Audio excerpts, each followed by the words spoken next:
Over the past week, I've been using just my iPhone to publish high quality level videos for Instagram. Although I have access to cameras like this, I still go for my iPhone because I use a different app that allows me to get the best quality content straight out of my smartphone. It's still quality, but efficient quality. Today, I want to show you the exact app and the settings that I use so that you can replicate them for yourself. So first things first, we have to download our app. I'm going to be using my iPhone here, taking you through the entire process so you can literally just replicate the entire thing. We want to head over to our app store and we want to look for Blackmagic Camera app. We just want to download that. Once you have downloaded, we want to open our Blackmagic Cam app. We want to give access to all of the permissions and we want to press continue. You're probably looking at something like this. So the first thing that we want to do is go over on the bottom right to our settings, go to enable vertical video and turn that on and go back to our camera. Now we can create and we can shoot vertical videos using just our smartphone. Now,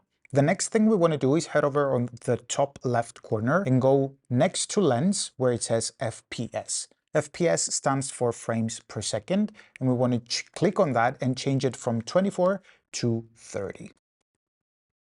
From there, we want to go to our shutter speed, which currently is the next tab from FPS. It's on auto because you can see the little label on it that says A, and we want to change that from auto and take it up to 60. We want our shutter speed to always be twice as much as our frames per second. So if we were to shoot 30 frames per second, we want our shutter speed to be 60. So once we have 60 there, we just want to go over on the bottom right and just lock that in.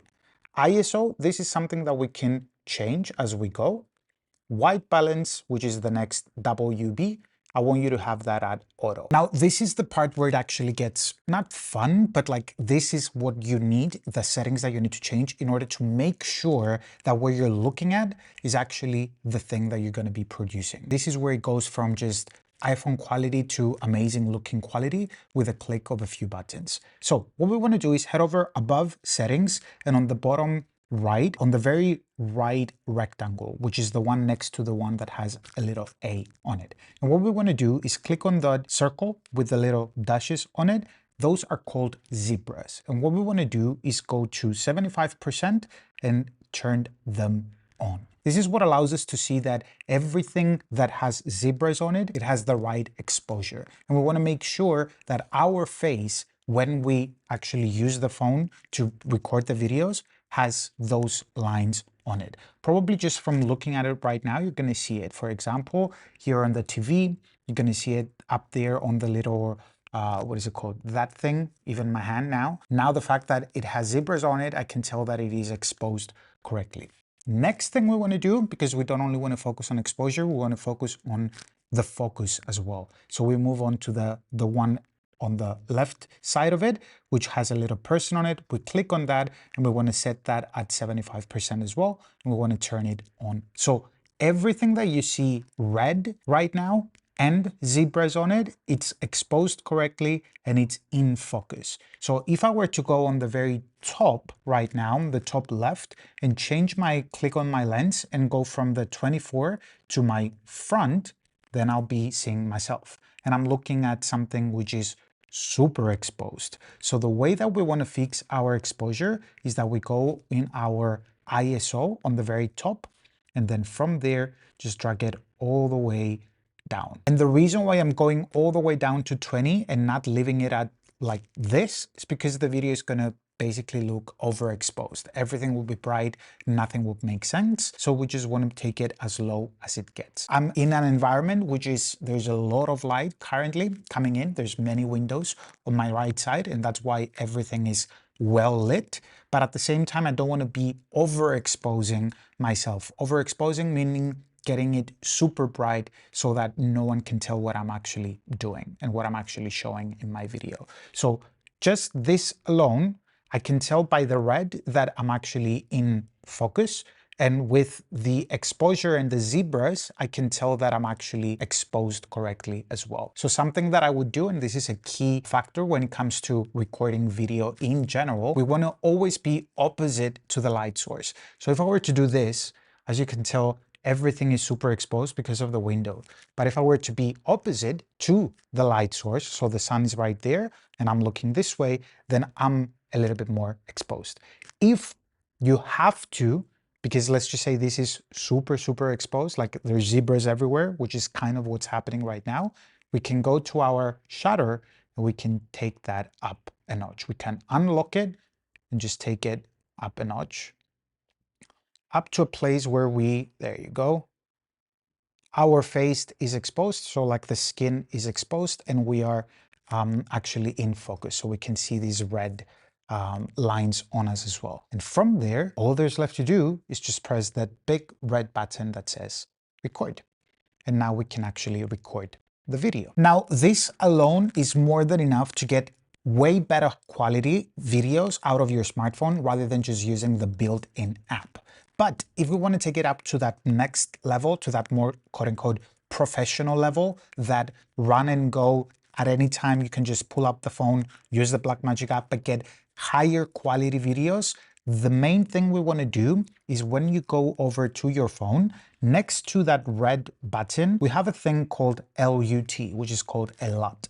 And what we want to do is click on that and then turn it on. Now, just to help you understand what LUTs are, I want you to pay attention to what you're looking at right now. Currently, I have installed two different LUTs that make my footage, the one that you're looking at right now, go from this, which is okay, to this. So this is basically what everyone talks about when they say color grading your footage. This is what they're talking about. There's a lot that goes into it. There's like insane amounts of hours that you could spend just color grading your footage. But when it comes to just being able to use your smartphone to record some videos, you don't need to know anything about that. All you need to understand is that LUTs just make it give emphasis to specific colors and you get to pick which LUT you use. What I recommend is that you genuinely just don't use the LUTs that are built in to that Blackmagic Cam app or the LUTs that come from your iPhone or from your smartphone. What I would encourage you to do is to actually go ahead and buy a LUT from a videographer or a photographer that you can import into your Blackmagic app, and then from there just use that as your main LUT. This is exactly what I've been doing, and it's been insanely helpful knowing that I can create videos and my brand colors remain the same no matter if I record for a story, no matter if I record for YouTube, no matter if I record for Instagram or for anything and everything that has to do with video, everything goes through the same LUT. Almost like Pink Floyd and the prism that they have. It's like you do the content, the prism is the LUT, and then no matter where you distribute it, everything has the same vibe, the same feel, the same colors. I'm gonna link below the bundle that I've bought and the guy that I'm using it, his LUTs, Cinegrams, I'm pretty sure it's called. But once you do, all you need to do once you have the LUT in place is airdrop the LUT to your phone, which is gonna look something like this. And then what I want you to do is go on the very bottom left, click on that little thing and go to save to files. And from there, I want you to go to browse. We go on my iPhone, Blackmagic Cam, the folder that says LUT, and then we save that there. The next thing we want to do, head over to our Blackmagic app. From our camera, we want to go to our settings on the bottom right, and then look for LUT. There you go, LUTs Manager, and you're going to see your LUT there. Here it is. And then from there, go back to the camera, and then on here next to the lens choice, we want to go to our LUT and find the one that we just saved. And with that, you have the exposure correctly, you have the focus correctly, which is the red dashes that we talked about, and your color grading done simply through your smartphone. All there's left to do is literally to take it out, press record, and talk to the camera and create high quality content literally just with your smartphone. I've tried to keep this below 10 minutes so that you can just watch it, you can implement it, and always be ready to shoot high quality content using just your smartphone. Make sure to like this video and subscribe. And if you want to know more about the exact content format that I have personally used to bring in more than $50,000 in 90 days, make sure to watch this next video. Speak soon.